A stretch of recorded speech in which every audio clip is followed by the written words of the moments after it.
Je suis une grande fan de Inazuma Eleven. J'en ai encore jamais parlé sur YouTube et j'ai fait seulement quelques rares tweets à ce sujet, et pourtant je me remate les premières saisons régulièrement. Avant de commencer, j'aimerais juste briser ce que vous pensiez savoir depuis toujours. Inazuma Eleven est un jeu vidéo qui a été adapté en anime et pas l'inverse. Cette idée reçue vient du fait que l'anime a connu un très grand succès en France bien avant que l'Hexagone ne découvre le jeu du même nom. Pour autant, nous n'allons parler ici que de l'anime. Ah oui, et je dis on car comme toutes les vidéos Pourquoi ça marche, je suis accompagnée.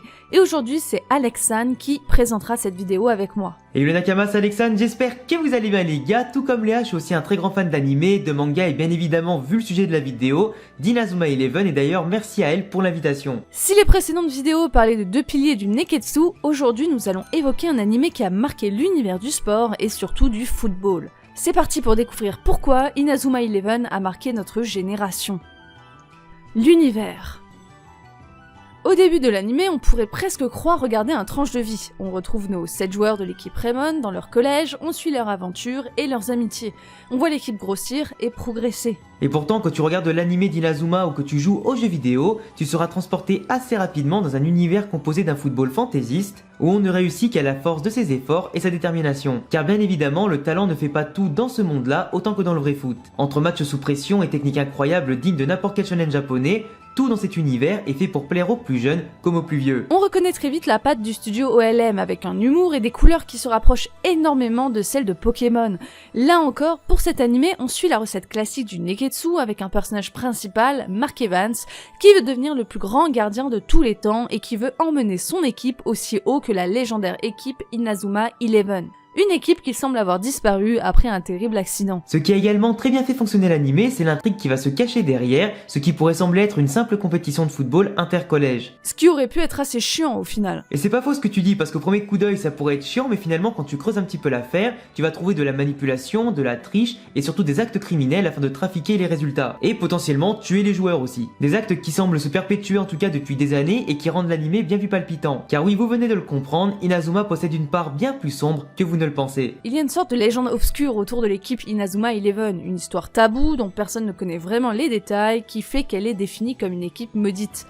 En vrai, si on prend un peu de recul, cet animé n'a aucun putain de sens. Entre les techniques qui font apparaître des manchots, les flammes qui sortent du pied des gamins de 13 piges, les stades de centaines de milliers de personnes qui viennent regarder des collégiens jouer au football, et un méchant qui donne de la drogue aux enfants pour qu'ils soient plus forts afin de gagner une compétition de collégiens. Pourquoi d'ailleurs? Pourquoi ne pas faire la même chose mais pour le sport des adultes? Ça n'a pas de sens. Mais c'est aussi pour ça qu'on aime cet animé. Il fait travailler notre imagination et nos rêves d'enfants.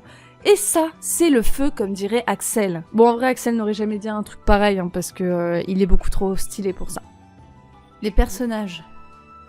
Et est-ce qu'on peut parler, s'il vous plaît les amis, 2 minutes du charisme des personnages? Sérieusement? Bon, même si certains chara-design sont quand même assez impactants et ont marqué les fans, en vrai la plupart des personnages sont carrément plats et plutôt niais au niveau de l'écriture. Mais rappelons-nous que les cibles de base sont des jeunes ados, tout comme pour l'anime Pokémon. Il faut donc forcément oublier notre regard d'adulte sur le coup et ne pas chercher énormément de logique derrière tout ça, ni une construction ultra poussée de l'œuvre. Les jeux vidéo représentent le média et l'histoire de base, et l'anime n'a fait que quelques ajouts selon les volontés de Level 5 et ne pouvait pas développer en 120 épisodes seulement l'ensemble des personnages de l'univers à tous les niveaux. Bien qu'il y ait eu des histoires assez intéressantes comme celle de Sean Frost ou encore de Xavier Foster, qui sont vraiment stylées et prenantes à mettre en évidence. Et quand on tire un trait sur le côté niais, eh bien franchement, on se régale. Entre le style de Axel, la persévérance de Mark Evans ou encore la technique et la stratégie de Jude Sharp, niveau identification, il y a de quoi correspondre à tout le monde. À part Red Arc, on reste dans du niais avec des méchants qui ont 10 ans et qui deviennent gentils en découvrant le football de Mark Evans et de ses amis passionnés.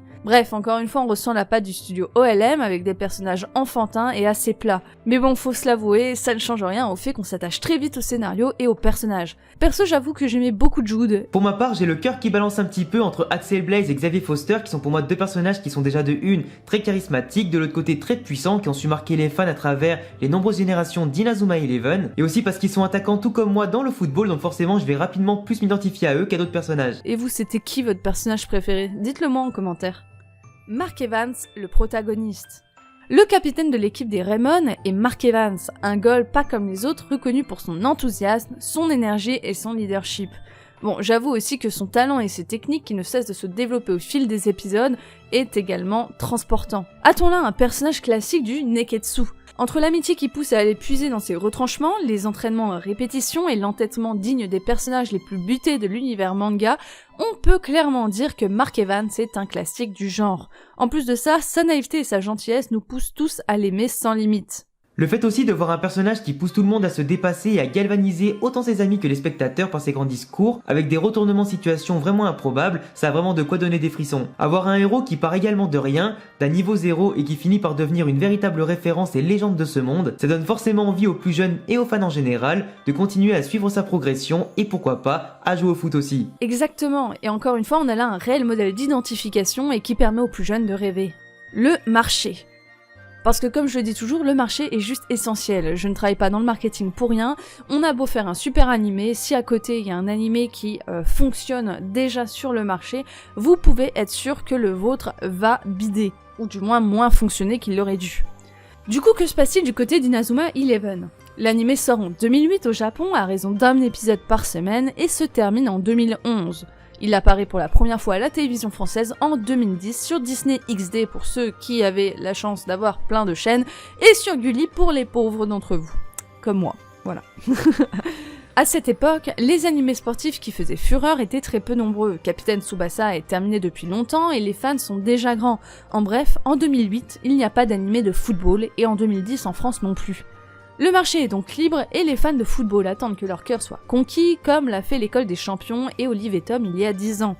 Même si je suis fan de Capitaine Tsubasa, il faut avouer que Inazuma Eleven est venu combler un véritable creux dans l'anime football des années 2008 à 2010, en y développant un aspect fantaisiste dont les Japonais et globalement les publics du monde entier en sont fans. L'originalité de l'univers, ses composantes RPG et son aspect cross-média entre le jeu vidéo, les animés et les mangas en font une licence incontournable de Level 5. Avoir la possibilité de voir nos personnages préférés s'affronter durant plusieurs saisons et épisodes, et aussi pouvoir aussi les collectionner sur les jeux vidéo et faire l'équipe de nos rêves, cela a forcément permis au fil du temps et donc forcément des années, de fidéliser un public qui en demande toujours plus, même encore aujourd'hui. Par exemple, le jeu Inazuma Eleven, le chemin des héros qui est censé sortir depuis déjà 2017 ou 2018, est finalement repoussé à 2023, après les échecs des saisons animées de Inazuma Eleven Ares et Orion. J'avoue qu'Inazuma Eleven Ares et Orion m'ont quand même laissé très froide, et je crois que je suis pas la seule. Et les fans continuent de gueuler sur les réseaux en permanence et s'impatientent encore et toujours pour une licence qui finalement n'a jamais quitté leur cœur de fan. Bref, c'est déjà la fin de cette vidéo. Encore merci à toi Alexandre pour ta participation, ça m'a fait super plaisir de parler d'Inazuma Eleven avec toi. Y a pas de souci, merci à toi Léa pour l'invitation et je dis à bientôt à tous les Nakamas. Si vous avez aimé la vidéo, comme d'habitude, vous me laissez un commentaire, un like et éventuellement vous partagez. Le partage permet d'aider énormément la chaîne. Et si vous n'êtes pas déjà abonné, n'hésitez pas à le faire.